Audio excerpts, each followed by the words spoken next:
හොඳයි දුවලා පුතා. අපි මේ සාකච්ඡා කරමින් සිටින්නේ 10 වසර ව්‍යාපාර හා ගිණුම් කරන අධ්‍යයන විෂයෙහි 9.2 පාඩම් ඒකකය බැංකු සැසඳුම් ප්‍රකාශය කියන කොටස. එතන මේ වන විට අපි පරිච්ඡේද ගණනාවකින් මෙම විෂය කරුණු පිළිබඳ අපි සාකච්ඡාව මෙතෙක් දුරට අපි ගෙන ආවා. එතන අවසාන පාඩමෙන් අපි උත්සාහ කළේ අපේ පෙළපොතේ දීලා තියෙන අභ්‍යාසයක් ආශ්‍රයෙන් මේ බැංකු සැසඳුම් ප්‍රකාශයක් පිළියෙල කරන ආකාරය අපි මනාව අධ්‍යයනය කරා. අපි කාලය අරගෙන කරුණු එකින් එක පැහැදිලි වන ආකාරයට මේ සාකච්ඡාව අරන් ගියා. අවසානයේදී අපිට පුළුවන් වුණා ඒ අභ්‍යාසයේ දීලා තියෙන බැංකු සැසඳුම් ප්‍රකාශය සකස් කරලා ඒ බැංකු සැසඳුම් ප්‍රකාශය පිළිබඳ නිර්වෝල් අවබෝධයක් ලබා ගැනීමට. ඊට පස්සේ අපි පොරොන්දු වුණු විදිහට අපි කිව්වා තව අභ්‍යාස කීපයක් අවසන් කරලා තමයි අපි මේ පාඩම් ඒකකය අවසන් කරන්න කියලා. මොකද මේක වැදගත් ඒකකයක්. අපි දන්නවා විභාගයේදී ප්‍රශ්න පත්‍රවලට වරින් වර මෙම කොටසෙන් අපිට ප්‍රශ්න ඇවිල්ලා තියෙනවා. ඒක නිසා අපි මේකට ගොඩක් සූදානම් වෙන එක හොඳයි.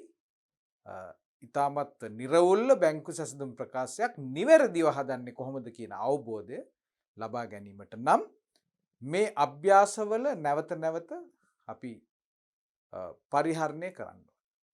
ඒ ආශ්‍රයෙන් තමයි අපිට හොඳ පන්නරයක් ලබා ගන්න පුළුවන් වෙන්නේ. විශ්වාසයෙන් යුතුව විභාගයේදී ප්‍රශ්න පත්‍රයට මුහුණ දීලා ඒකේ තියෙන ලකුණු ටික අපි උපයා ගන්න සූදානම් වෙන්න. හොඳයි. ඕගලන්ට මතක ඇති අපි පැහැදිලි කරා මේ බැංකු සැසඳුම් ප්‍රකාශයක් පිළියෙල කරන්න නිවැරදිව අපිට ඒ උත්තරය ලබා ගන්න නම් අපි කිව්වා පියවරයන් 4කින් අපිට මේ දේ සිද්ධ කරන්න අවශ්‍යයි කියලා. එhmenan මේ පෙළපොතේ අවසාන භාගයේදී බැංකු සැසඳුම් ආශ්‍රිත පාඩමේ මෙන්න මේ විදිහට අපි මේ සාකච්ඡා කරපු කරුණු අනාවරණය කරනවා. මොකද්ද? බැංකු සැසඳුමක් සකස් කිරීමේ ඒ පියවරයන් 4. අපි බලමු මේක කියවලා මේ අදහස අපි නැවත වරක් අපි අලුත් කරගමු. යම් ව්‍යාපාරයක යම් කාලච්ඡේදයකට අදාළව බැංකු ගිණුමේ ශේෂය බැංකු ප්‍රකාශයේ ශේෂය සමග නොගැලපෙන්නේ නම් එම ශේෂ සැසඳීම සඳහා අනුගමනය කළ යුතු පියවර 5 දැක්වෙන පරිදි සාරාංශ කළ හැකි වේ. පළවෙනි පියවර ව්‍යාපාරයේ බැංකු ගිණුමේ අවසාන ශේෂය සහ බැංකුවේ ප්‍රකාශයේ සඳහන් අවසාන ශේෂය අතර වෙනසක් පවතීද යන්න මුලින්ම පරීක්ෂා කර බැලීම. ශේෂ අතර වෙනසක් පවතී නම් බැංකු ගිණුම සහ බැංකු ප්‍රකාශයේ සංසන්දනය කරේම වෙනසට හේතු අනාවරණය කරගන්න ඕන. ඒක තමයි අංක 2. මොකද්ද අංක 3? හේතු අනාවරණය කර ගැනීමෙන් ඉක්බිති ව්‍යාපාරයේ බැංකු ගිණුමේ අවසාන ශේෂය සංශෝධනය කරගන්න ඕන. 3 වෙනි පියවර විදිහට අපි දැක්ක නදීකාගේ ව්‍යාපාරෙත් අපි කුමක්ද සිදු කළේ? මේ බැංකු ගිණුමේ අත්හැරිච්ච ගණදෙනු අපි හඳුනගෙන ඒවා බැංකු ගිණුමට අපි ගැලපුවා. අපි ඒකට කියනවා බැංකු ගිණුම සංශෝධනය කරනවා, එහෙම නැත්නම් නිවැරදි කරනවා කියලා. එතන අපි ඒ අභ්‍යාසයේදී ඒ අත්හැරුණු ගණදෙනු අපි කොහෙන්ද හොයාගත්තේ? අපි අර ඊට ඉස්සෙල්ලා කරපු පියවරේදී අපි හඳුනගත්තා අපි මේ බැංකු ගිණුමත් අනිත් පැත්තෙන් බැංකු සැසඳුම් ප්‍රකාශයත් සංසන්දනය කිරීමේදී එකිනෙක එක ප්‍රකාශයක සඳහන් වුණත් අනිත් ප්‍රකාශයේ නැති ගනුදෙනු අපි දෙපැත්තෙන්ම හඳුනගත්තා. බැංකු ගිණුමේ තිබෙන බැංකු ප්‍රකාශයේ නැති ගනුදෙනු අපි හඳුනගත්තා. ඒ වගේම ඒකේ අනිත් පැත්ත බැංකු ප්‍රකාශයේ තියෙන නමුත් බැංකු ගිණුමේ තාම සඳහන් වෙලා නැති ගනුදෙනු අපි හොයාගත්තා. ඒ හොයාගෙන ඒ ගනුදෙනු අතුරෙන් වෙනස්කම් අතුරින් ඇතැම් දේවල් අපි හඳුනගත්තා බැංකු ගිණුම සංසන්දනය කළ යුතු ගනුදෙනු ආකාරය. අන්න ඒවට අපි කියනවා බැංකු ගිණුමෙන් මගහැරිච්ච ගනුදෙනු කියලා. හේතු සාධක සහිතව තමයි මගහැරෙන්නේ. මොකද තාම අපි දන්නේ නැහැ ව්‍යාපාරය ඇතුළේ ඉන්න ගණකාධිකාරිවරයා දන්නේ නැහැ බැංකුවේ අප නොදැනීම සිදු වෙලා තියෙන ගනුදෙනු මොකක්ද කියලා. ප්‍රායෝගිකව එහෙම වෙන්න පුළුවන් කියලා අපි කිව්වා. උදාහරණයක් විදිහට ණය ගැතියන්ට අපි නිදහසක් දීලා තියෙන්න පුළුවන්. ඔවුන්ට පහසු වෙලාවක අපේ ගිණුම් අංකය දීලා මුදල් තිබේ නම් අපේ ගිණුමට මුදල් දාලා අපිට දැනුම් දීමක් කරන්න කියලා. ඉතින් ඒ වගේ මුදල් දාලා තාම අපිට දැනුම් දීමක් සිදු කරලා නැත්නම් අපිට මේක දැනගන්න පුළුවන් එකම අවස්ථාව තමයි මේ බැංකු සැසඳුම් ප්‍රකාශය නෙමෙයි බැංකු ප්‍රකාශය පරීක්ෂා කිරීමේදී. සෑම මාසයකටම එකවරක්වත් බැංකු ප්‍රකාශයක් අපිට බැංකුවෙන් ලබා ගන්න පුළුවන්. එහෙම නැත්නම් ඉල්ලූ විට අපිට බැංකු ප්‍රකාශයක් ලබා ගන්න පුළුවන් මාසෙ මැද දවසක වුණත්. එහෙම ලබාගෙන පරීක්ෂා කරනකොට තමයි අපි මේ දේවල් හොයාගන්නේ. එහෙම බැංකු ප්‍රකාශයේ සඳහන් වූ නමුත් බැංකු ගිණුමේ තාම සඳහන් වෙලා නැති ගනුදෙනු උදාහරණයක් විදිහට ණය ගැතියන් විසින් කරන ලද ඍජු ප්‍රේෂණ බැංකුව විසින් අය කරනු ලබන බැංකු ගාස්තු ඊට පස්සේ බැංකු අයිරා පොලිය වැනි දේවල් අපි බැංකු ගිණුම සංශෝධනයට ලක් කිරීමට අවශ්‍යතාවයක් ඇතිවන ගනුදෙනු විදිහට අපි හඳුනගත්තා. ඒක තමයි අපි කිව්වේ. එහෙමනම් තුන්වැනි පියවර විදිහට අපි බැංකු ගිණුමේ අවසාන ශේෂය තමයි අපි සංසන්දනය කරන්නේ. හොඳට මතක තියාගන්න ආරම්භක ශේෂයකුත් තියෙනවා අවසාන ශේෂයකුත් තියෙනවා. ආරම්භක ශේෂය සංසන්දනය කිරීමක් අවශ්‍යතාවයක් නැහැ. නදීකාගේ අභ්‍යාසයේදී අපි දැක්ක ආරම්භක ශේෂය ඒක තුලණය වෙලා තමයි තිබ්බේ. දෙකේම සමානයි. ඒක නිසා නැවත ඒක පරීක්ෂා කරන්න අවශ්‍ය නැහැ. අපි බැංකු සැසඳුම් ප්‍රකාශය සකස් කරන්නේ මාසේ අන්තිමට තියෙන ශේෂයන් දෙක තුලණය වෙනවද කියන එක ඒ පරීක්ෂණය කරන්න තමයි. ඔය අතරතුර අපි දැක්කා සමහර වෙනස්කම් වලට හේතු වන ගනුදෙනු හඳුනා ගත්තද ඒවා බැංකු ගිණුම සංශෝධනය කිරීමට යටත් කරන ගනුදෙනු නොවන බව මම ඔයගලන්ට අවධාරණය කළා. දරුවන්ට මතකද මොනවද ඒ කියලා? අපි කිව්වා ගනුදෙනු වර්ග දෙකක් කිව්වා. මේ දෙක කවදාවත් අපි බැංකු ගිණුම සංසන්දනය කරන්න හේතු විදිහට සලකන්නේ නැහැ කියලා. මොනවද ඒ දෙක තමයි මේ චෙක්පත් ආශ්‍රිත ගනුදෙනු. දෙකක් තියෙනවා චෙක්පත් ආශ්‍රිතව සිදුවෙන ගනුදෙනු. ඒක දෙආකාරයි. එකක් තමයි ව්‍යාපාරයේ විසින් නිකුත් කරන තවදුරටත් ගෙවීම් ලබා ගැනීම සඳහා බැංකුවට ඉදිරිපත් නොකරන ලද චෙක්පත්. ඒකට අපි කියන්නේ නිකුත් කළද බැංකුවට ඉදිරිපත් නොකළ චෙක්පත් කියලා. චෙක්පතේ තියෙන වටිනාකම ගන්න ඕන නම් බැංකුවට ගිහලා එක්ක මුදලින් එක ඉල්ලන්න ඕනේ. එහෙම නැත්නම් ඒ ලබා ගන්න පුද්ගලයාගේ ගිණුමට ඒක තැන්පත් කරන්න. ওই දෙකම කරන්න බැරි වුණොත් කාලපමාවක් තියෙනවා නම් ව්‍යාපාරයේ පොත්පත් වලට වඩා වෙනස් ශේෂයක් තමයි බැංකු ගිණුමේ දක්නට ලැබෙන්නේ. බැංකුව අභ්‍යන්තරයේ තියෙන ගණදෙනුකරුගේ ගිණුම තමයි මම මේන් අදහස් කරන්නේ. ව්‍යාපාරය ඇතුලේ තියෙන බැංකු ගිණුම නෙවෙයි. ඒ දෙක අතර ශේෂයන් වෙනස් වෙනවා මේ හේතුව නිසා. අනිත් එක තමයි තැම්පත් කළ නමුත් උපලබ්ධි නොවූ චෙක්පත්. ඒ වගේ වෙනසක් අපි හොයාගත්තොත් හොඳට මතක තියාගන්න බැංකු ගිණුම සංසන්දනය කිරීමක් අවශ්‍ය වන්නේ නැහැ. ඒක ටික දවසක් යනකොට ඉබේම බැංකු ගිණුමේ ශේෂයයි බැංකු ප්‍රකාශයේ ගිණුමේ ශේෂයයි තුලණය වෙනවා ඉබේම. ඒ කියන්නේ ඒ චෙක්පත් ගෙවීම සඳහා ඉදිරිපත් කරනකොට බැංකුවේ ශේෂය බැංකු ගිණුමේ ශේෂයට සමාන වන ආකාරයට නැවත සකස් වෙනවා. තැම්පත් කළ චෙක්පත්ද එහෙමම තමයි. හැබැයි මතක තියාගන්න මම එහෙම කිව්වා කියලා ඒක නොවන අවස්ථාවල් සමහර වෙලාවල් වල තියෙන්න පුළුවන්. උදාහරණයක් විදිහට මම කිව්වොත් එහෙම චෙක් එකක් රිටර්න් වෙනවා නම් අපි ණය ගැතියෙක්ගෙන් ලැබෙන චෙක්පතක් අපි බැංකු ගත කරන අවස්ථාවේදී බැංකු ගිණුම අපි මොකද කරන්නේ? අපේ මුදල් ශේෂය ඉහළ යාමට බලපාන නිසා බැංකුවේ තියෙන අපි හර සටහනක් විදිහට තමයි අපි ඒක බැංකු ගිණුමේ සඳහන් කරන්නේ. ඔය චෙක් එක බැංකුවේදී උපලබ්ධි නොවි අතරමැදදී මේක රිටර්න් වුණොත් ඒකට කියනවා බවුන්ස් වෙනවා කියලා චෙක්පතක්. එහෙම නැත්නම් සිංහලෙන් කියනවා අගරු වෙනවා කියලාත් කියනවා. අගරු වෙනවා කියලා තමයි සිංහලෙන් අපි ව්‍යවහාර කරන්නේ. ගරු කරන්නේ නැහැ. බැංකුව ප්‍රතික්ෂේප කරනවා එම මුදල උපලබ්ධි කරන්න. කවුද?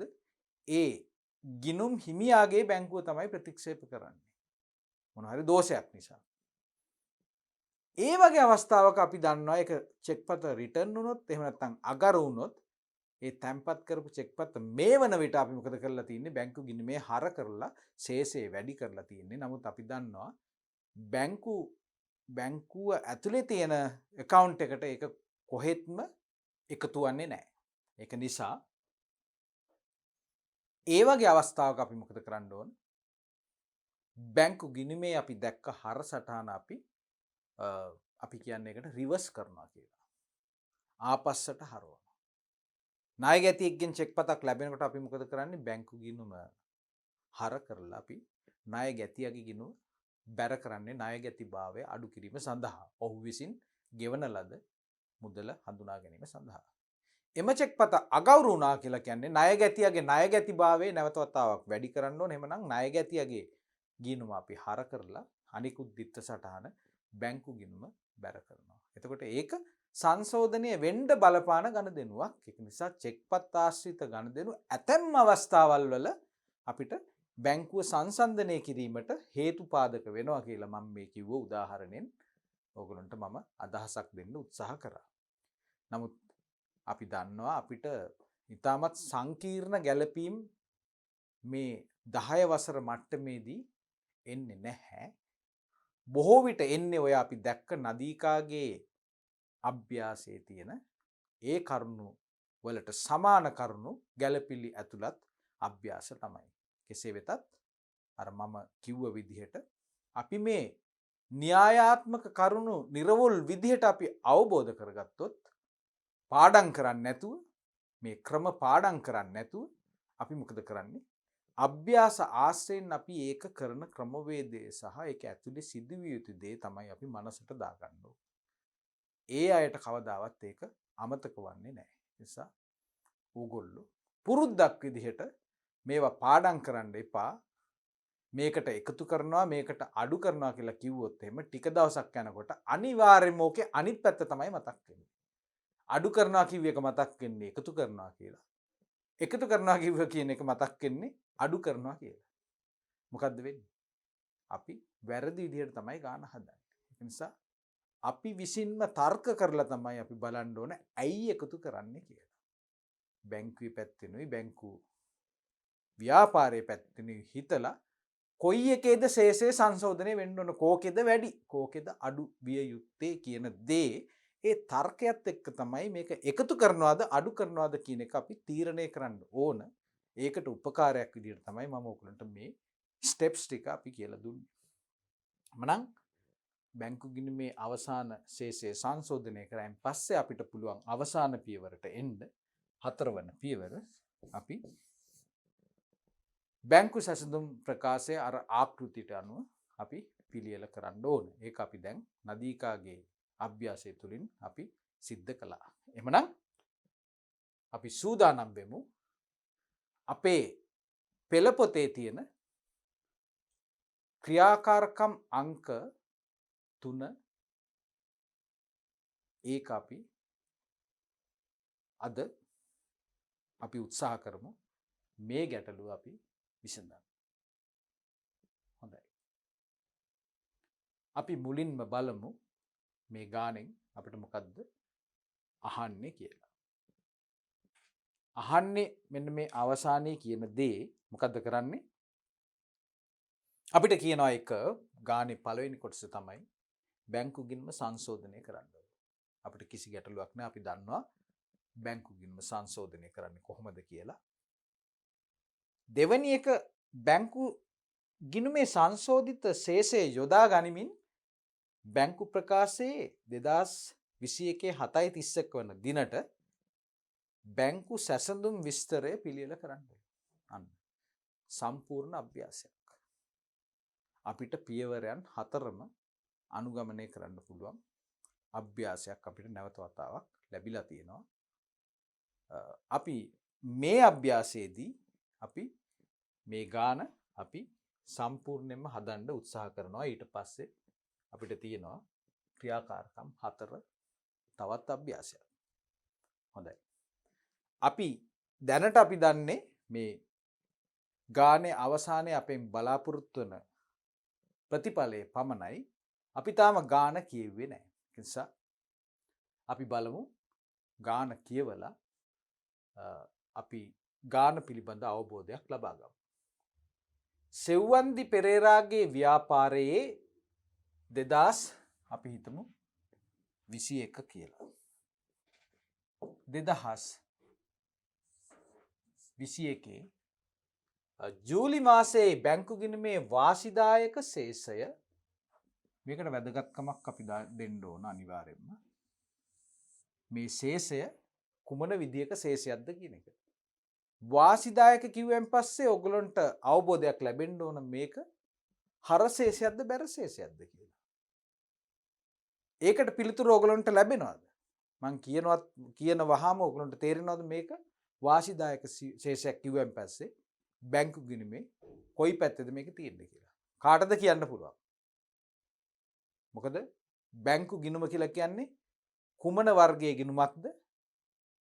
හරි. වත්කම් වර්ගයේ ගිණුමක්. එhmenan වත්කම් වර්ගයේ ගිණුමක වාසිදායක ශේෂය කියන්නේ මොකද්ද? හර ශේෂයක්. හරියටම හරි. වාසිදායක ශේෂයක් කියලා කියන්නේ එහෙනම් දරුවනි හර ශේෂයක්. වැරදිලාවත් මෙතන භාවිතා කරොත් අවාසිදායක ශේෂයක් කියලා අපි දන්නවා ඒක බැර ශේෂයක් කියලා. හරි. රුපියල් 45000කි බැංකු ප්‍රකාශයේ දක්නට ලැබුණේ වෙනත් ශේෂයකි. අයි අපිට දීලා නැති ශේෂය. නදීකාගේ අභ්‍යාසයේදී අපි දැක්කා මීට වඩා වෙනස් විදියකට තමයි ගාන දීලා තියෙන්නේ. ඔයගොල්ලෝ මතකද? ඒකේ අපිට දීලා තිබ්බේ මේ වගේ මේ කරුණු ආශ්‍රිතව නෙමෙයි ගාන දීලා තිබ්බේ. හරි? ඒකේ දීලා තිබ්බේ බැංකු ගිණුමේ කොපි එකක් දීලා තිබ්බා අපිට. බැංකු ගිණුම අපිට පෙන්නලා තිබ්බා මාසය ඇතුළත සිදුවෙච්ච ගනුදෙනු. ඊළඟට බැංකු ප්‍රකාශයත් අපිට භෞතික වශයෙන් බලන්න තිබ්බා. ඒකේ තිබ්බ ගනුදෙනු ටික. එතන මේ ලියකියවිලි දෙක දිහා බලලා තමයි අපි සැසඳීම සිද්ධ කරේ. නමුත් මේකේ මොකද්ද කියන්නේ? මේක ඊට වඩා වෙනස් විදියට තමයි දීලා තියෙන්නේ. ඒක හන්ද අපිට මේ වගේ වෙනස් ක්‍රමයකට දීපු එකකුත් ඇත්තටම දීපක හොඳයි කියලා හිතනවා. මොකද අපි දන්නේ නැහැ විභාගයේදී අපිට කුමන විදිහට මේ ප්‍රශ්නය අපිට යොමු කරයිද කියලා. බෝලේ එවන විදිහට අපි බැට් කරන්න ඕන. ඒක නිසා මේ න්‍යායාත්මක කරුණු පිළිබඳ පැහැදිලි අවබෝධයක් තියෙනවා නම් අපිට කිසිම ගැටලුවක් නැහැ. ගාන දෙන්නේ කුමන ස්වරූපයෙන්ද කියන එක ඕනම ක්‍රමයකට දුන්නොත් අපිට ගාන පැකිලීමකින් තොරව හදන්න පුළුවන් වෙන්න තරම් අපි පණ්ඩරයක් ලබා ගත යුතුයි. එමනම් ඊළඟට කියනවා වෙනසට හේතු පහත දැක්කේ. කවුරු හරි මේ සංසන්දනය කරලා ඊට පස්සේ වෙනස්කම් ටිකත් අපිට හොයලා දීලා තියෙනවා. එමනම් මේ මොකද්ද කරලා තියෙන්නේ? මේ ස්ටෙප් නම්බර් 1 අපේ පියවර 4. ඉස්සෙල්ලා මොකද කරන්නේ?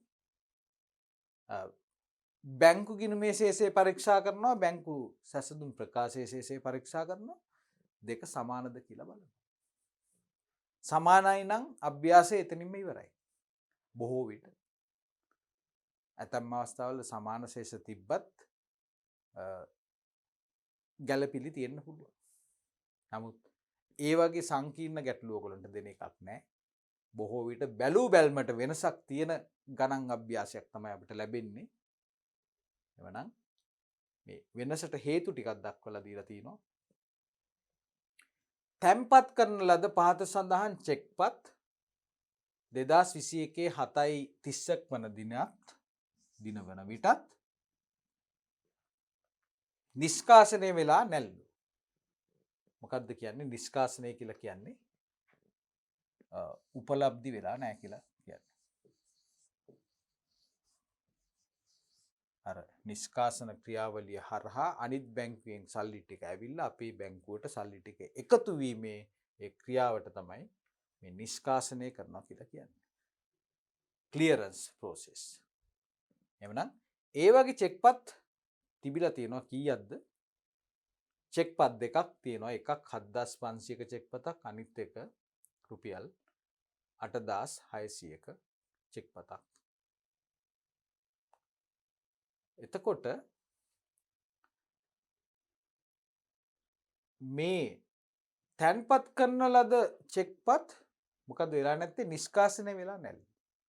දැන් මම අහනවා ඔයගොල්ලන්ට අවබෝධයක් තියනවද කියලා බලන්න. මේ අවස්ථාවේදී ශේෂය වැඩියෙන් තියෙන්නේ කොයි පැත්තේද? මේ ගණදෙනු දෙක නිසා, මේ චෙක්පත් දෙක නිසා වැඩිපුර මුදල් තියෙන්නේ කොයි පැත්තේද? බැංකුවේද වැඩි ශේෂයක් තියෙන්නේ? එහෙම නැත්නම් ව්‍යාපාරයේ තියෙන බැංකු ගිණුමේද කියන ප්‍රශ්නේ තමයි මම අහන්නේ. ඇයි? චෙක්පත් දෙකක් තැන්පත් කළා නම් ව්‍යාපාරය මොකද කරන්නේ? ඒ කියන්නේ චෙක්පත් දෙක පියන් කෙනෙක් අතේ යවනවා බැංකුවට. ගිහිල්ලා කියනවා බැංකුවේ අර පෙට්ටියට දාන්න කියලා.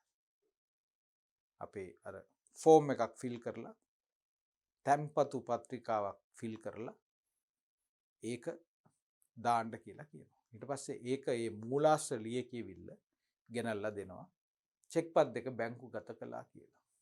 ඒ මූලාශ්‍ර ලියවිල්ල ආශ්‍රයෙන් අපි මොකද කරන්නේ? මූලික සටහන් පොත වන බැංකු ගිණුම අපි යාවත් කාලීන කරනවා. කොහොමද කරන්නේ? චෙක්පත් දෙක තැන්පත් කළ නිසා බැංකු ශේෂය වැඩි වෙන්න ඕන. එම නිසා අපි ඒ ලැබිච්ච චෙක්පත් දෙක බැංකු ගිණුමට හර කරලා අපි බැර කරනවා. අපිට මේ චෙක්පත් දෙක ලබා දුන්නේ ණය ගැතියෙක් නම් අපි ණය ගැතියගේ ගිණුම බැර කරනවා. එහෙම නැත්නම් අපි හිතමු අපිට ණයක් දුන්නා කියලා කවුරු හරි චෙක්පතකින් ව්‍යාපාරයට හදිසි ණයක් දෙනවා චෙක්පතක් මාර්ගයේ. එහෙම වුණොත් අපි ණය හිමියා තමයි අපි බැර කරන්න සිද්ධ වෙන්නේ. ව්‍යාපාරයේ විසින් ගත්ත ණයක් නිසා අපි වගකීමක් ඇති වෙනවා. ඒ නිසා අපි කාගෙන්ද ඒ චෙක්පත ලැබෙන්නේ කියන එක අනුව තමයි බැර සටහන කොහෙටද යන්නේ කියන එක තීරණය වෙන්නේ. නමුත් මෙතන වැදගත් කාරණේ තමයි මේ කියන ගණන් දෙකෙන් බැංකු ගිණුමේ ශේෂය ඉහළ ගිහිල්ලා තියෙනවා. නමුත් බැංකුවේ තාම මේවා බැංකු ගිණුමට ඒකේ තියෙන ශේෂයට මේවා එකතු වෙලා නැත්තේ මේවා තාම නිෂ්කාශනය වෙලා නැහැ කියන නිසා. අපි බලමු ඊළඟට නිකුත් කරන ලද පහත දැක්වෙන චෙක්පත් 7:30ක් වන දිනත් බැංකුවට ඉදිරිපත් කරලා නැහැ. නිකුත් කරනවා කියලා කියන්නේ මොනවද? ව්‍යාපාරයේ විසින් ගෙවන ගෙවීම්. ගෙවීමක් කොහෙද සඳහන් වෙන්නේ? ගෙවීමක් ගිණුමට බැර වෙනවා. මොන ගිණුමටද? බැංකු ගිණුමට බැර වෙලා හර වෙන්නේ එක්ක වියදම් ගිණුම, එහෙම නැත්නම් වත්කම් ගිණුම, එහෙම නැත්නම් අපි ගෙවන්නේ ණය හිමියෙකුට නම් ණය හිමියාගේ ගිණුම අපිට හර කරන්න පුළුවන්. කෙසේ වෙතත් ගෙවීමක් නම් අනිවාර්යෙන්ම බැංකු ගිණුම බැර වෙනවා. බැංකු ගිණුම බැර වෙනවා කියලා කියන්නේ බැංකුවේ තියෙන ශේෂය අපි අඩු කරලා දානවා. නමුත් බැංකුවේ ශේෂයේ මේ විදිහට ඒ ගණදෙනුව සටහන් කරන අවස්ථාවේ අඩු වුවද බැංකුවේ තාම මේ ගණදෙනුව මේ චෙක්පත් බැංකුවට තාම ඉදිරිපත් කරලා නැති නිසා චෙක්පත් ලබාගත් පුද්ගලයින් බැංකුවේ తాවකාලිකව වැඩි ශේෂයක් තියෙන්න පුළුවන්.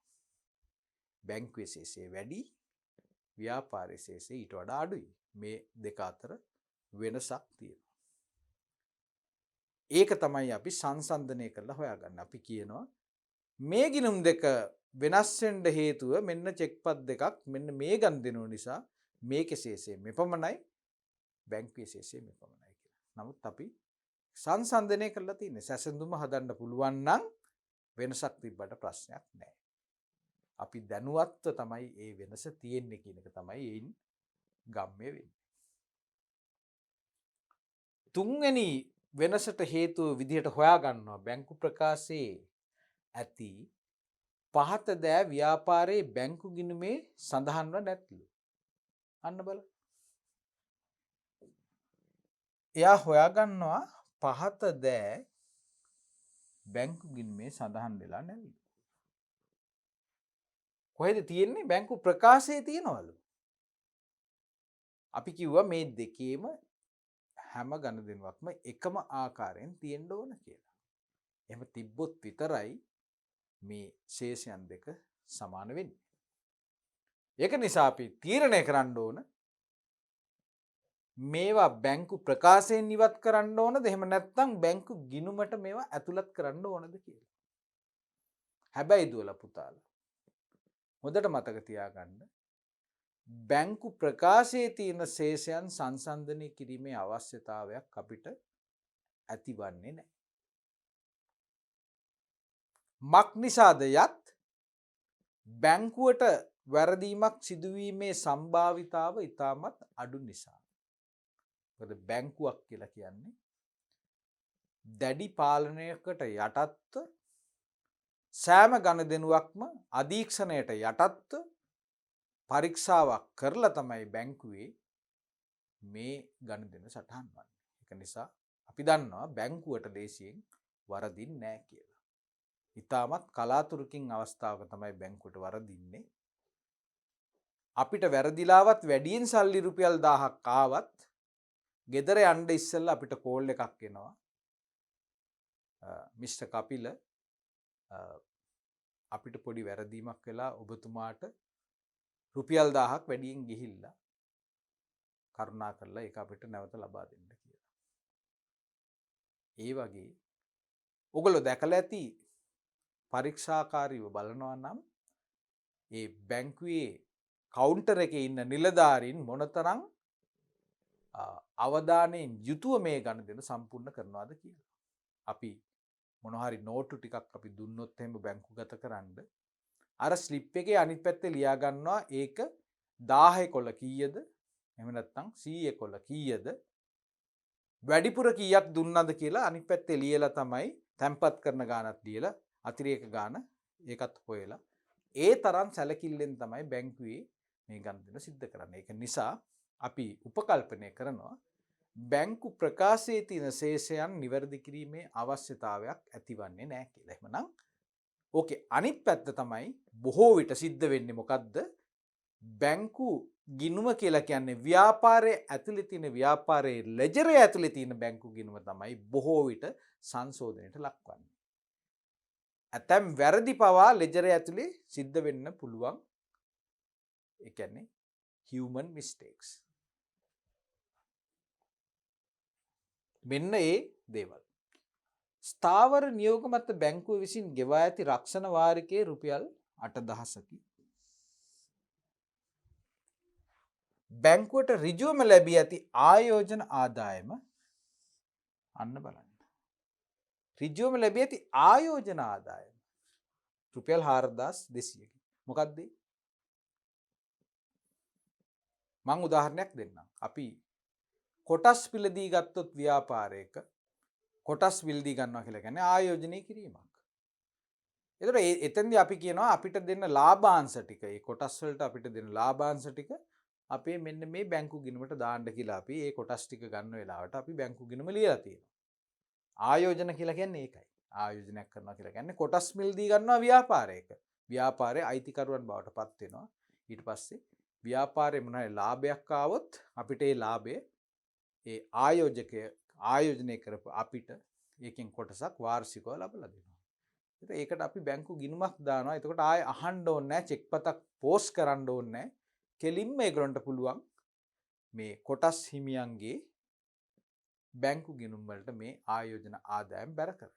ඒක නිසා මේ වගේ ලාභාංශ බෙදා හැරීමක් සිද්ධ කරා නම් අපි ඒක දැනගන්නේ බැංකු ගිණුම බැංකු ප්‍රකාශය අපිට ලැබුණයින් පස්සේ. එහෙම බලනකොට අපිට පේනවා මොකක් හරි සමාගමක ලාභාංශ විදිහට රුපියල් 4,200ක් බැංකු ගිණුමේ බැර වෙලා තියෙනවා. ඔයගොල්ලෝ මතක ඇති අපි බැංකු ප්‍රකාශය බලනකොට හැම එකේම තියෙනවා මොන හරි විස්තරයක්. ඔන්න ඒ විස්තරය ඔස්සේ තමයි අපිට මේක හොයාගන්න පුළුවන් වෙන්නේ. මේ 4,200 ඇති ඩිවිඩන්ඩ්ස් කියලා ABC කම්පැනි. ABC කම්පැනි ය විසින් දීපු ලාභාංශ කියලා මේක දාලා ඇති. ඩිවිඩන්ඩ්ස් කියලා කියන්නේ ලාභාංශ. ඊට පස්සේ තව දවස් දෙක තුනක් යනකොට අපිට ලියුමකුත් එනවා. ඔබට රුපියල් 4,200ක ලාභාංශයක් අපි ගෙවා ඇත. එම මිදුල ඔබගේ මෙන්න මේ බැංකු ගිණුමට අපි කෙලින්ම බැර කරලා කියලා. බැංකුව විසින් අඩු කරගෙන ඇති බැංකු ගාස්තු රුපියල් 2,500යි. සෑම මාසකම කුමක් හෝ ගාස්තුවක් අඩු වී තියෙන්න පුළුවන්. මෙන්න මේ කියන කාරණා ටික තමයි අපිට මේ අභ්‍යාසයේදී දීලා තියෙන්නේ. අපෙන් අපේක්ෂා කරන්නේ මොකද්ද? බැංකු ගිණුම සංසන්දනය කිරීම සහ බැංකු ගිණුමේ සංශෝධිත ශේෂය යොදා ගනිමින් බැංකු ප්‍රකාශයේ 2021 7:31 වන දිනට බැංකු සැසඳුම් විස්තරය පිළියෙල කිරීම හොඳයි. අපි දැන් ගාන අපි හදන්න උත්සාහ කරමු. එමනම් මේකේ දැන් පියවරයන් දෙකක් අවසන් කරලා තියෙන්නේ.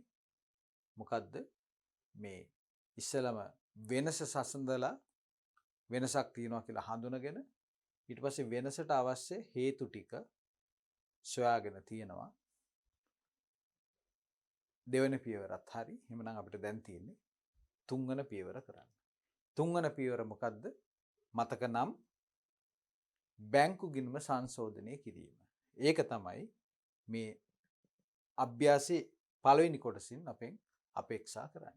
එහෙනම් කොහොමද බැංකු ගිණුම සංශෝධනය කරන්නේ? එහෙනම් බැංකු ගිණුම සංශෝධනය කරන්න නම් අවශ්‍යයෙන්ම අපි දැනගෙන ඉන්න ඕන බැංකු ගිණුමේ දැනට තියෙන වැරදි සහගත ශේෂය මොකක්ද කියලා.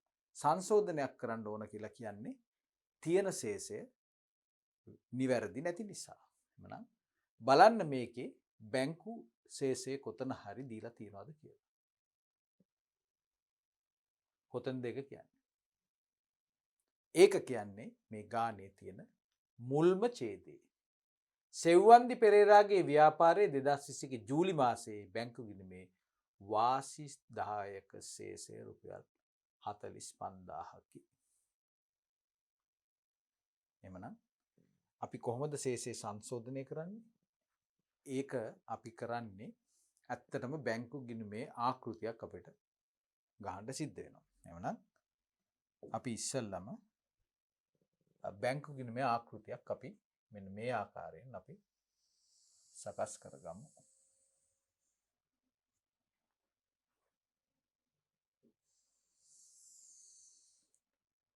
ගිණුම් ආකෘතිය සම්පූර්ණ ආකෘතිය අපි මේ අවස්ථාවේදී භාවිතා කරන්නේ නැත්තේ අපි ඒ පිළිබඳ අවබෝධයක් අපි දැන්ටම තියෙන නිසා අපි මේ විදිහට T account එකක් විතරක් අපි ගහලා අපි ඒකේ මේ අනිත් තොරතුරු ටික අපි මේකේ දාගමු. එමනම් බැංකු ගිණුමේ දැනට තියෙන ශේෂය කීයද? රුපියල් 45,000යි. වාසිදායක ශේෂයක් තියෙනවා කියලා කියන්නේ.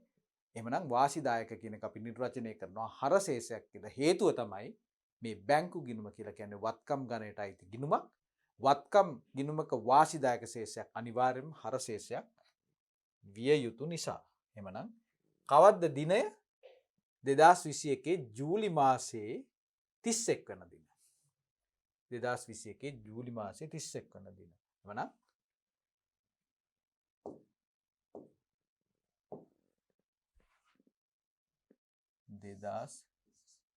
7:31 ශේෂය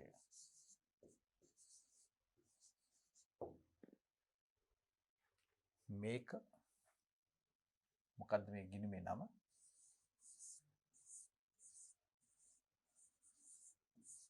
බැංකු ගිණුම. සෙව්වන් දිගේ ව්‍යාපාරේ බැංකු ගිණුම. මේ පැත්ත හර වත්කම් වර්ගයේ ගිණුමක් නිසා මේ පැත්ත බැල.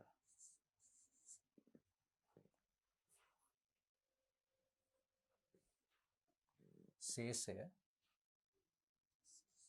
45,000යි.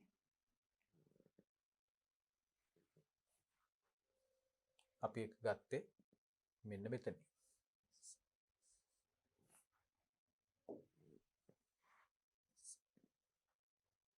ආරම්භක ශේෂය අපි ලබා ගත්ත බැංකු ගිණුමේ ලෙජරේ ශේෂය. ඊට පස්සේ අපිට තියෙන්නේ සංශෝධිත බැංකු ගිණුම සකස් කිරීම. ඒක නිසා දැන් ඕගොල්ලෝ මට කියන්න ඕන බැංකු ගිණුම සංශෝධනය කරන්න අපි ගත යුතු ගනුදෙනු මොනවද කියලා මේ ගනුදෙනු ආශ්‍රයෙන්. හරි. දැන් ඕගොල්ලෝ අර අපි කලින් කරපු සාකච්ඡා කරපු සාකච්ඡාව අපේ මතකයට මතකය අවදි කරගන්න ඕන. එhmenan මේ තැම්පත් කරන ලද චෙක්පත් නිෂ්කාශනය වෙලා නැති හන්දා ඒවා අපි බැංකු ගිණුමේ සංසන්දනය කරන්න ගන්නවද? ගන්නෙ නැහැ. අවශ්‍යතාවයක් නැහැ. එහෙනම් මේ දෙකම අපි කිසිම වෙනසක් නැතුව ඒ විදිහටම තියෙන්න ආරිනවා. ඒ විදිහටම නිකුත් කරන ලද පහත් දක්වන චෙක්පත් මොකද වෙලා තියෙන්නේ? උපලබ්ධි වෙලා නැල්ලු. එතකොට අපි මොකද කරන්නේ? බැංකු ගිණුම සංසන්දනය කරනවද? සංශෝධනය කරනවද? නැහැ. අවශ්‍ය නැහැ. හරි. ඊළඟට එහෙමනම් සංශෝධනය කරන්න ඕන වෙනත් දේවල් මේකේ තියෙනවද? ස්ථාවර නියෝග මත බැංකුව විසින් ගෙවා ඇති රක්ෂණ වාරිකයේ රුපියල් 8,000කි. මට කියන්න මේක සංශෝධනය කරන්න ඕන ගනුදෙනුවක්ද නැද්ද? සංශෝධනය කරන්න හරියටම හරි. සංශෝධනය කරන්න අවශ්‍යයි. සංශෝධනය කරන්න අවශ්‍යයි. ඇයි? ස්ථාවර නියෝග කියලා කියන්නේ අපි බැංකුවට කලින් උපදෙස් දීලා තියෙනවා හැම මාසෙකම රක්ෂණ වාරිකයක් අපි ගෙවන්න ඕන. ඒ රුපියල් 8,000 හැම මාසෙකම 25 වෙනිදා ගෙවලා දාන්න කියලා. 25 කියන්නේ මම නිකන් කිව්වේ දිනේ කියන්න පුළුවන් ඕගොල්ලන්ට. මාසේ අන්තිමට හරි ඒ වගේ නිශ්චිත දිනයක් තමයි මේකට දාගන්නේ බැංකුවක් විසින් ස්ථාවර නියෝගයක් ලබා ගැනීමේ අවස්ථාවේදී. ඒකට කියනවා කොයි දවසේද සර් මේ සල්ලි ටික යවන්න ඕන කියලා. ඒ කියන දවසේ මේ තොරතුරු අපි පරිගණක ගත කරනවා. බැංකුව කරන්නේ එහෙමයි. උසස් තාක්ෂණය භාවිතා කරලා ඒවා ස්ථාවර නියෝග ඒ සිස්ටම් එකට දාලා තිබ්බයින් පස්සේ අනිවාර්යෙන්ම ඒ දවසේදී මොකද්ද සිද්ධ වෙන්නේ? account එකේ සල්ලි තියනවාද කියලා බලනවා. තිබ්බොත් එහෙම සල්ලි ටික ගියා. කොහෙටද යන්නේ? අපේ ගිණුම හර වෙලා කොහෙද බැර වෙන්නේ? රක්ෂණ සමාගමේ ගිණුමට තමයි මේ සල්ලි ටික ඉවත් වෙලා යන්නේ. හරි. ඊට පස්සේ එදා සල්ලි තිබ්බේ නැත්නම් පහුවෙන්දා යනවද? එහෙම වුණොත් යන්නේ නැහැ. අනිවාර්යෙන්ම මේ ඒ දවසේම සල්ලි තියෙන්න ඕනේ. ඒ දවසේ එක සැරේයි මේ ස්ථාවර නියෝගය ක්‍රියාත්මක වෙන්නේ.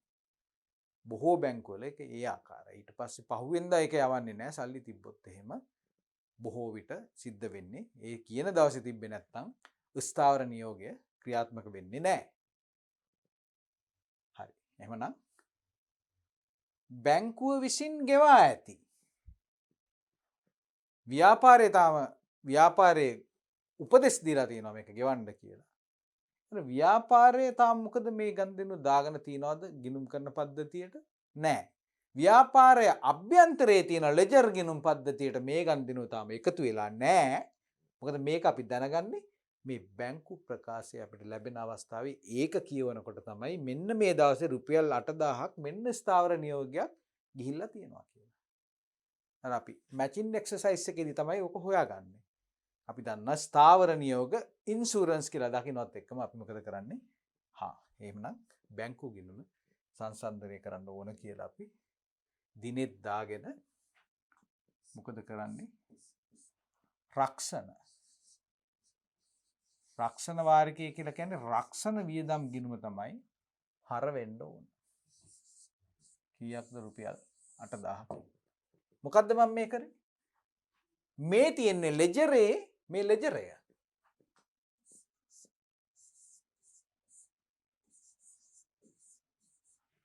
මේක ව්‍යාපාරේ ලෙජරය. මේ ලෙජර් එක තමයි මම මේ ගලපන්නේ. අත්හැරිච්ච ගණදෙනුවක් මේක. අත්හැරිලා තින්නේ තාම අපි මේක දැන් තමයි අපි මේක දකින්නේ බැංකු ප්‍රකාශයෙන් මේ වගේ වියදමක් කරලා තිනවා. ඒ කියන්නේ මොකද්ද? බැංකුව ගෙව්වා කියලා කියන්නේ මොකද්ද? ව්‍යාපාරයේ බැංකු ගිණුමේ තියෙන ශේෂය දැනටමත් අඩු වෙලා තියෙනවා. ව්‍යාපාරයේ මොකද වෙන්නේ? ව්‍යාපාරයේ තියෙන ශේෂය 45000ක් විදිහටම තාම තියෙනවා. නමුත් බැංකුවේ මොකද වෙලා තියෙන්නේ? බැංකුවේ 45000ක ශේෂයක් තිබ්බනම් දැන් තියෙන්නේ කීයක්ද? 45000න් 8000ක් අඩු වුණාම කීයද? 37000යි. 37000යි තියෙන්නේ. එතකොට මොකද වෙලා තියෙන්නේ? බැංකුවේ ශේෂය 37000යි. එහෙමනම් බැංකුවේ ශේෂයට මේක සමාන වෙන්න ඕන නම් අපි අනිවාර්යයෙන්ම මේ වියදම අපි දන්නවා ව්‍යාපාරයේ වියදමක් විදිහට මේක හඳුන ගන්න ඕන. ඒක නිසා තමයි අපි බැංකු ගිණුමේ ශේෂය අඩු කරන්න තමයි අපි බැංකු ගිණුම බැර කරන්නේ රුපියල් 8000. හරි නේද? එහෙමනම් ඔන්න දැන් අපි බැංකු ගිණුම සංසන්දනය කරා ඔන්න ඔය කියන ගණදෙනුවට. ඒක නිසා අපි දැන් මෙන්න මේ ගණදෙනුව අපි දැන් මොකද්ද කරලා තියෙන්නේ? මේ ගණදෙනුව අපි අරගෙන ඉවරයි. ඊළඟට අපිට ඒ වගේම තවත් එකක් හම්බ වෙනවා. බැංකුවට ඍජුවම ලැබී ඇති ආයෝජන ආදායම කියලා ළමයිනේ රුපියල් 4200ක්. මට කියන්න මේ 4200 බැංකු ගිණුම සංශෝධනය කරන්න ඕන ගණදෙනුවක්ද නැද්ද කියලා. කාටද කියන්න පුළුවන්? අවශ්‍යයි. හරියටම හරි. ඇයි මේ කොහෙන් හරි පිට තැනකින් අපි ආයෝජනය කරපු සමාගමකින් කෙලින්ම ඒගොල්ලොන්ගේ ගිණුමෙන් අපේ ගිණුමට සල්ලි ටිකක් එවලා 4200ක් අපි දන්නේම නැතුව බැංකුවේ තියෙන ශේෂය 4200කින් වැඩි වෙලා. අපිට තියෙන බැංකු ශේෂය. කොහොමද ඒක සිද්ධ වුනේ? මේ ආයෝජන ආදායමක් ඇවිල්ලා. ආයෝජන ආදායමක් එන දවසක් කවුරුත් දන්නේ නැහැ නේ දරුවනේ. ඒක තීරණය කරන්නේ ඒ ආයෝජනය කළ සමාගම තමයි කවද්ද මේ ලාභාංශය දෙන්නේ කියලා. ආදායම කියන්නේ ඒ වගේ දෙයක්. එහෙම නේද? එතකොට මේ 4200ක් එවලා කියලා අපි දැනගන්නේ බැංකු ප්‍රකාශයේ ආශ්‍රයෙන්. එහෙමනම් දැන් මෙතන නම් මොකද්ද මේක රක්ෂණ වාරිකයක් උඩින් එක. දැන් මේක මොකද්ද? ආදායමක්. එහෙම නේද? මේ ආදායමක්.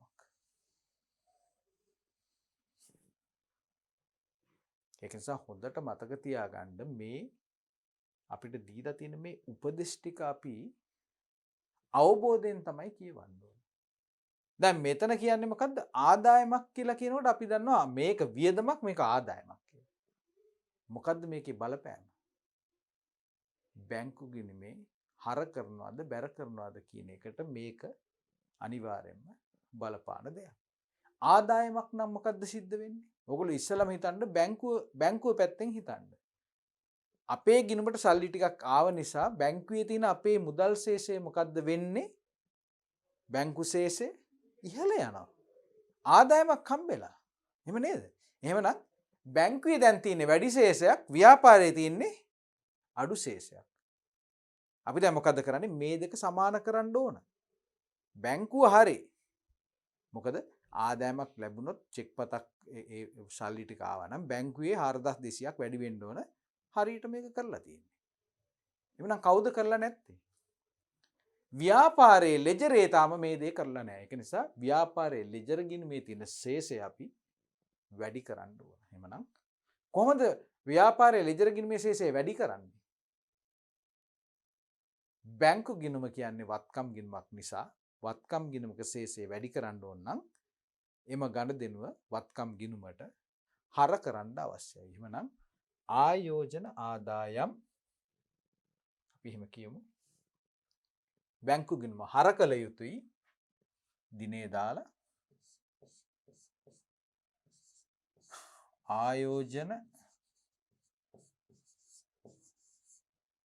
ආයෝජන ආදායම්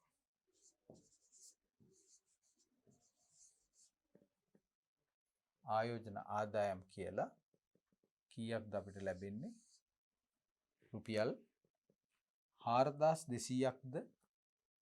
ඔව් 4200ක් අපි හර කරනවා.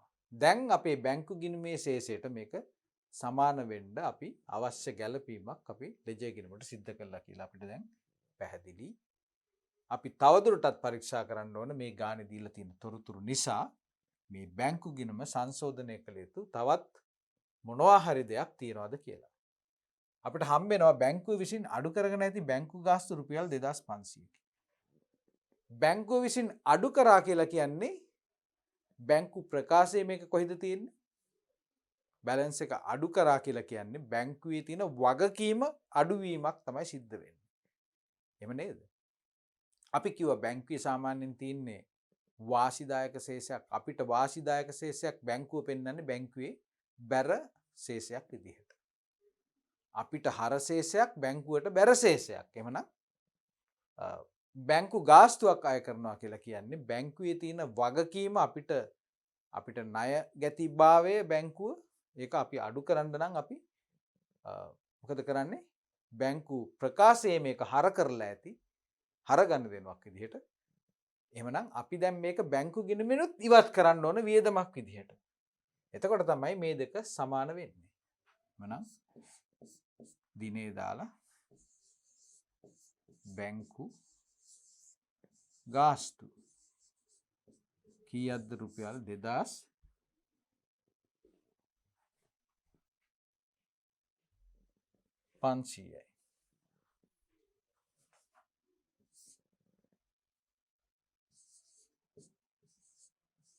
මම මේක බැර කළා.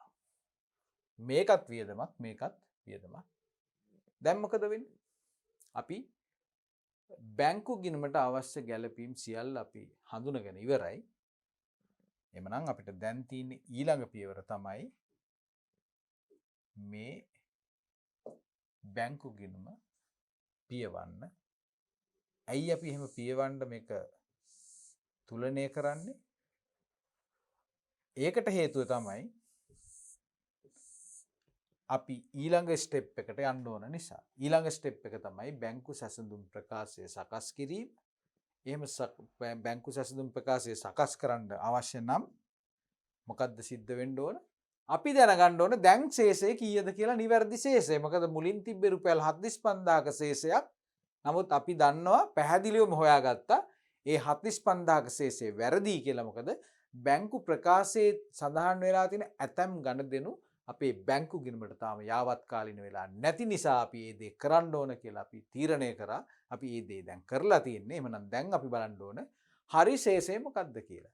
මෙන්න මේ ශේෂය තමයි බැංකුවේ ශේෂයට සමාන වෙන්න බලපාන්නේ. නමුත් ඒ හේතුව මතම මේක බැංකු ප්‍රකාශයේ ශේෂයත් සමග සංසන්දනය වෙන්නේ නැහැ, සමාන වෙන්නේ නැහැ. මොකද තවත් ගනුදෙනු තියෙන නිසා. නමුත් මේ ගනුදෙනුවේ බලපෑමෙන් දැන් අපි මුදාගෙන තියෙන්නේ. අපි මේ වෙනස නැති කරලා තමයි තියෙන්නේ බැංකු ප්‍රකාශයේ තියෙන ශේෂයත් සමග. ඒකයි මම අදහස් කරේ. එහෙමනම් මේ ගිණුම දැන් අපි වහනවා කියලා කියන්නේ අපි දන්නවා සාමාන්‍යයෙන් නම් බැංකු ගිණුමක හරශේෂයක් තමයි හරපැත්ත තමයි වැඩි. අපි පරීක්ෂා කරලා බලන්න ඕන කොයි පැත්තද වැඩි කියලා. අපි දන්නවා අර පැත්තේ තියෙන්නේ 10500ක ගණදෙනු එකතු කරොත් එහෙම මේ පැත්තේ තියෙනවා 49200ක ගණදෙනු. එහෙමනම් අපි පටන් ගන්න ඕන කොයි පැත්තෙන්ද? හරපැත්තෙන්. එහෙනම් හරපැත්තෙන් අපි මේ දෙක එකතු කරගමු. 49200යි. ඒ ශේෂය අපි මේ පැත්තට ගෙනියනවා.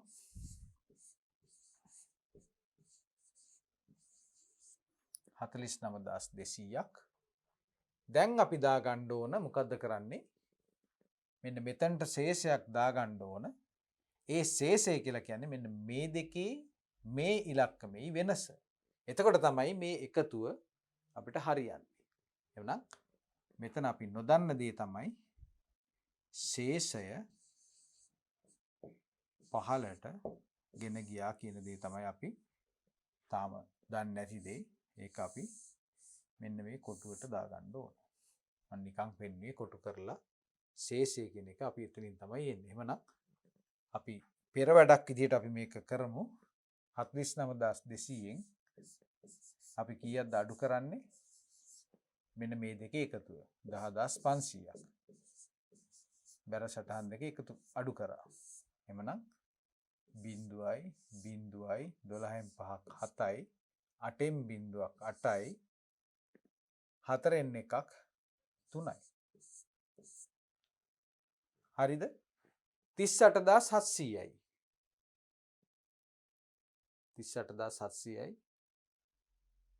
එතන 49200 එනවා. මේකයි මේකයි එකතු කරොත් 48700යි 49200යි. ඒ පිළිතුර නිවැරදි. එහෙමනම් මෙතනට දාන්නේ අපි කීයද? ශේෂය පහළට ගෙන ගියා 38700ක්. එහෙමනම් අපි මේක ශේෂය ඉදිරියට ගෙන ආවා. කීයද? රුපියල් 38700ක්. අන්න බලන්න. ඕගොල්ලන්ට මතක නම් අවසාන පියවර අපි අර ආකෘතියකට දානකොට ඒ ආකෘතිය අපි උඩින්ම පටන් ගන්නෙ කොතනින්ද? සංශෝධිත බැංකු ශේෂය කියන තැනින්.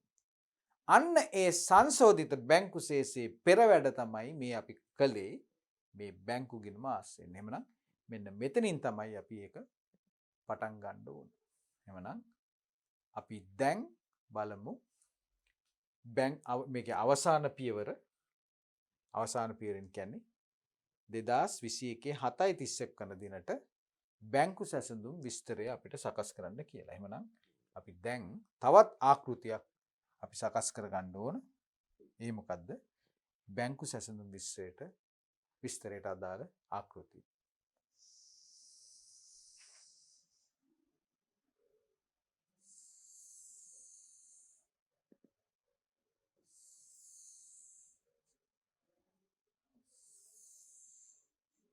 මෙන්න මේ වගේ ආකෘතියක් තමයි අපි බැංකු සැසඳුම් ප්‍රකාශය අපි සකස් කිරීමේදී අපි අනුගමනය කරන්නේ. මේකේ අපි මුලින්ම ලියනවා සෙව්වන් දිගේ ව්‍යාපාරය.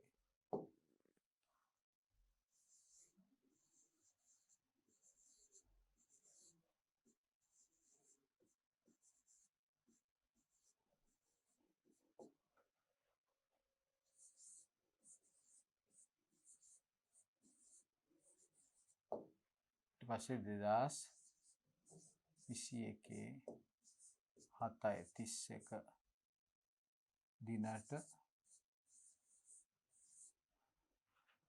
බැංකු සැසඳුම්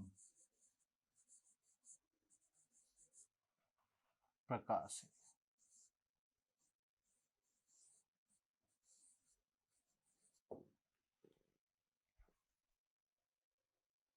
ඊළඟට මේක අපි පටන් ගන්න තැන මොකද්ද? අපේ මෙන්න මේ සංශෝධිත මුදල් ශේෂය. ඒ නිසා අපි මුලින්ම දාගමු සංශෝධිත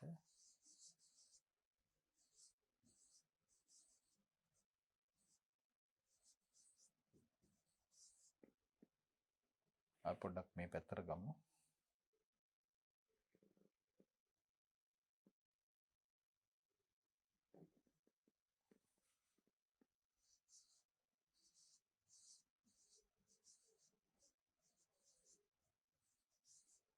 සංශෝධිත බැංකු ශේෂය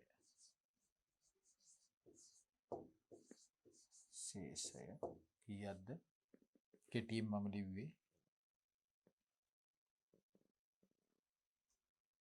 බැංකු ශේෂය රුපියල්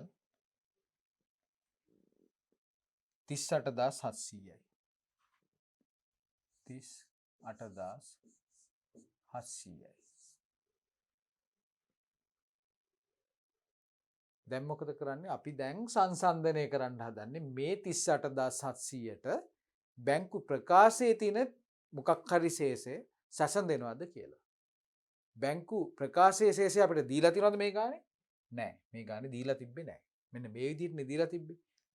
බැංකු ගිණුමේ සංශෝධිත ශේෂය යොදාගෙන බැංකු ප්‍රකාශයේ 7:31 වන දිනට බැංකු සැසඳුම් විස්තරය පිළියෙල කරන්න.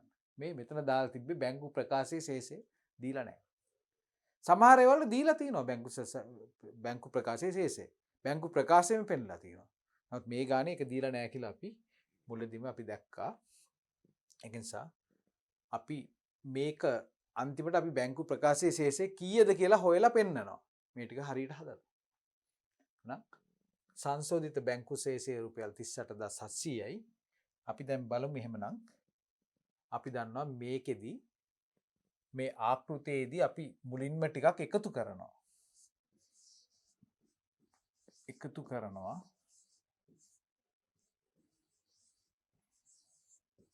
ආයෙ ටිකක් අඩු කරනවා.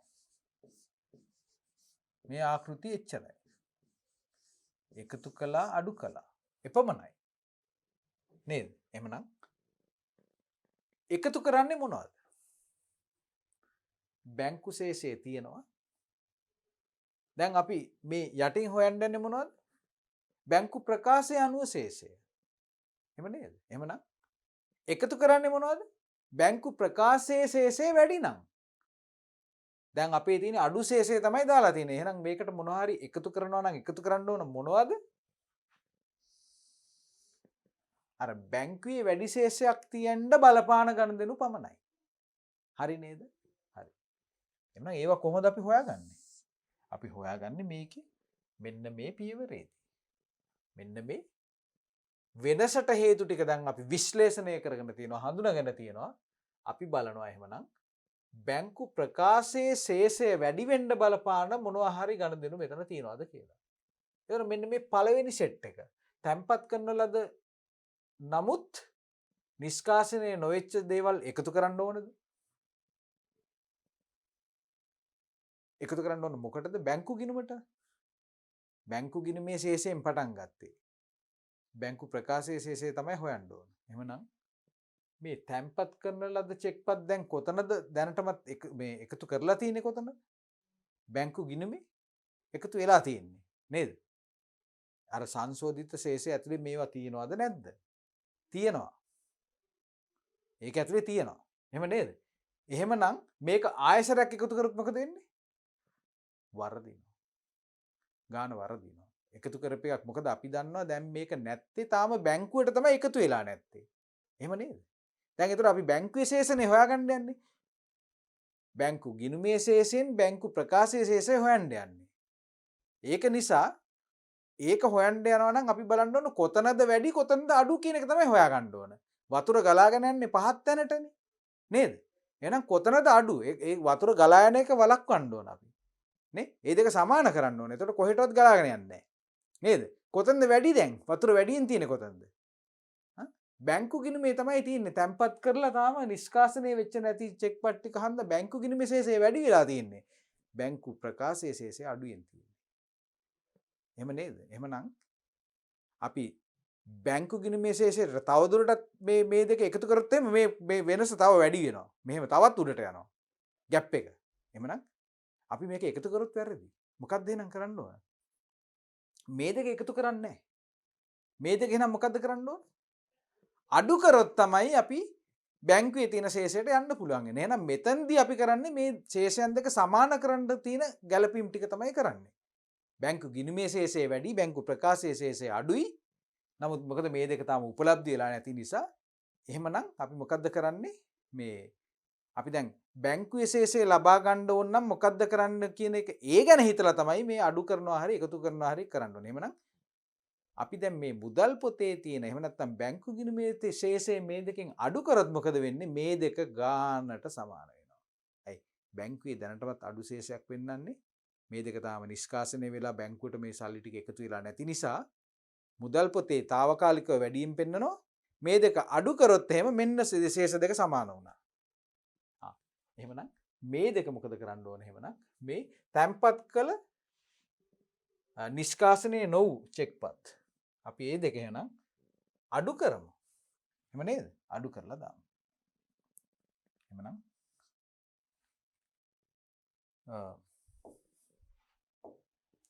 තැන්පත් කළ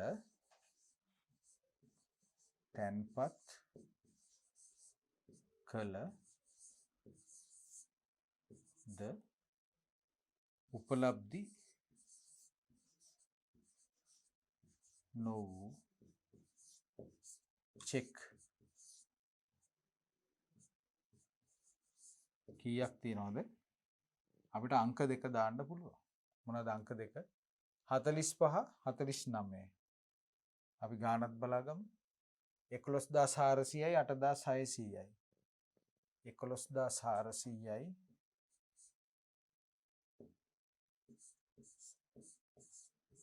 8600යි. 44 45 චෙක් නේද? චෙක් කියන එක තමයි මේ තියෙන්නේ. චෙක් 44 45 11400යි 8600යි හරිද? 11400යි 8600යි. චෙක්පත් දෙකයි ආයෙ මොනවත් නැහැ. එහෙනම් මේ දෙක එකතු කීයද? 12000යි 20000ක් එනවා. 20000ක් එනවා. මේ ශේෂය ඇත්තටම අපි දාගන්න ඕන මේ දෙවන තීරුවේ. ඒ නිසා මම ඒක දෙවන තීරුවට මේක අපි මාරු කරගමු.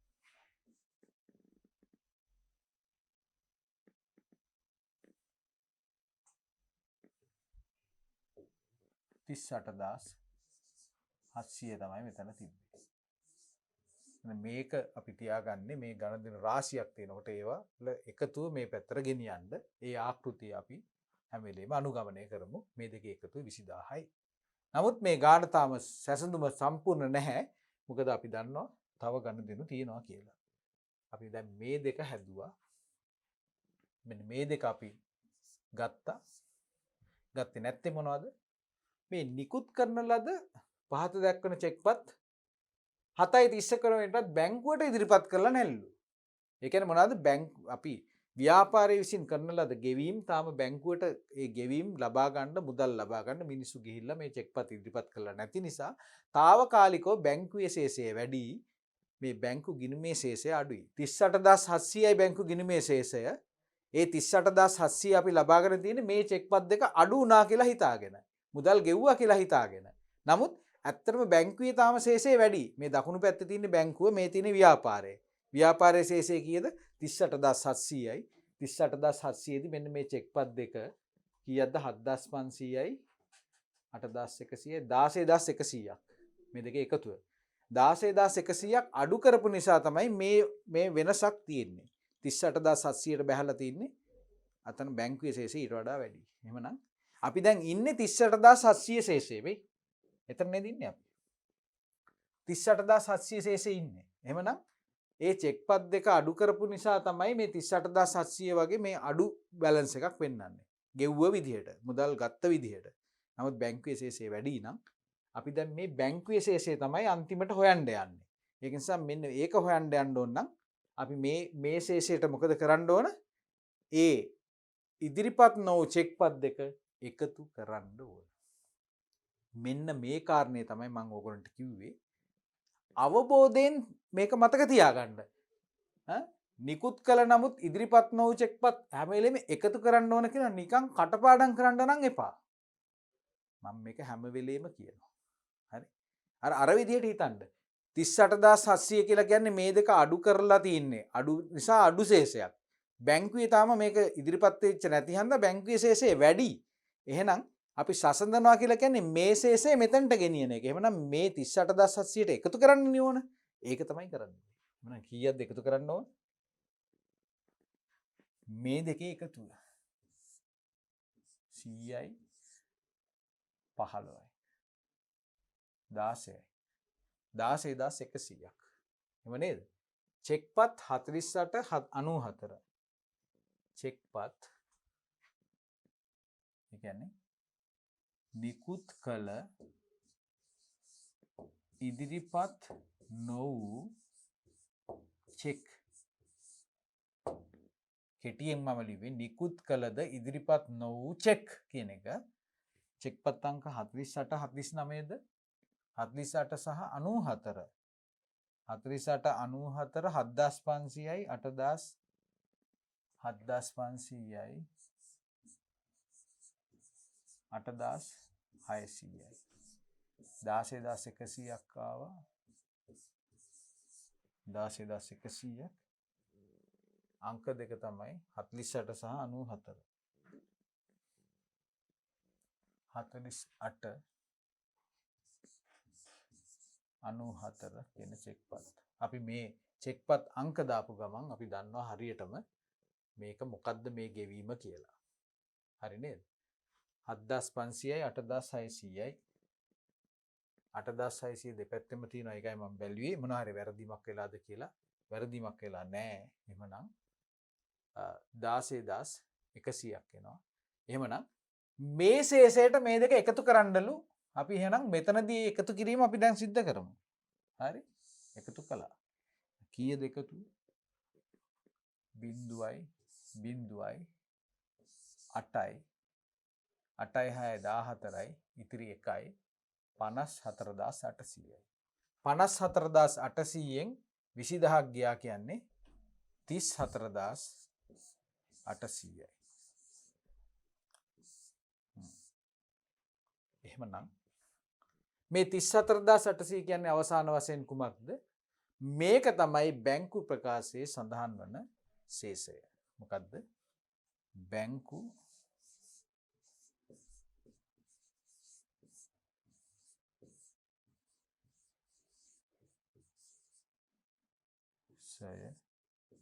අනුව ශේෂය.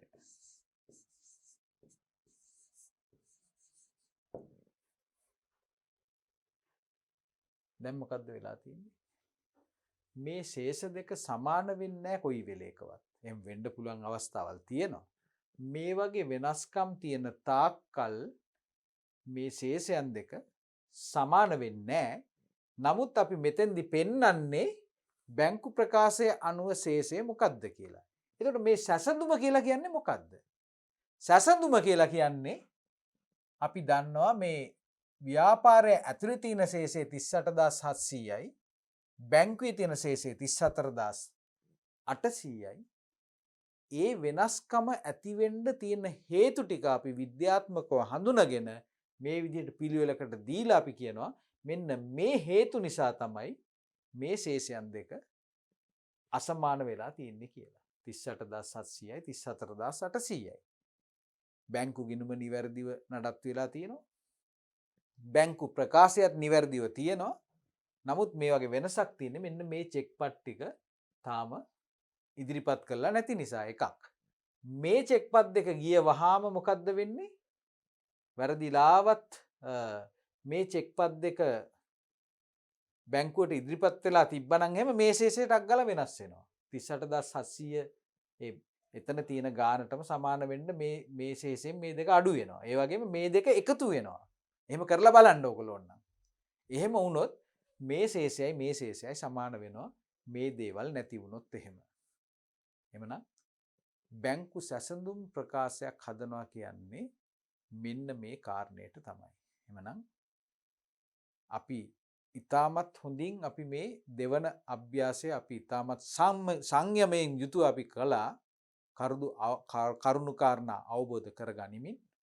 ඒක නිසා මට දැන් හොඳටම විශ්වාසයි දුවලා පුතාලට මේ බැංකු සැසඳුම් ප්‍රකාශය සකස් කරන ඒ ක්‍රමවේදය ඉතාමත් අවබෝධයෙන් යුතුව තේරුම් ගත්තා කියලා.